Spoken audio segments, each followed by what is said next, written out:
اب اس کی ایک مثال کہ بنی اسرائیل نے نافرمانی کیسے کی۔ اللہ تعالیٰ نے 7 دن جب پیدا کیے تو ہر مذہب کو کہا کہ تم کوئی دن لے لو۔ مسلمانوں نے پیغمبر سے کہا، پیغمبر نے حق تعالیٰ سے کہا، حق تعالیٰ نے جمعے کا دن پسند کر کے دے دیا۔ تمام آسمانی مذاہب میں جمعے کا دن محترم رہا ہے، شان ورشان شرع بخاری میں لکھا ہے۔ لیکن جب قوم نافرمان ہو جاتی تو جمعہ ان سے چھین لیا جاتا،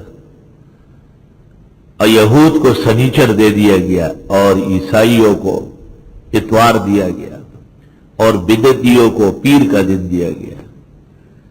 کیونکہ احمد رضا خان کہتے ہیں کہ جمعہ مقات عید اہل عبادت کے لیے، مجرموں آؤ یہاں عید دوشنبہ دیکھو۔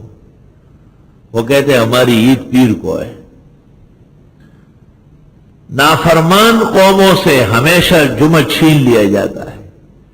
جب جمعے کا مطلوبہ احترام اور شکر نہ کیا گیا تو ایسا ایک ظالم مسلط ہوا جس نے جمعہ واپس کر دیا اور عیسائیوں کا دن اتوار لے لیا۔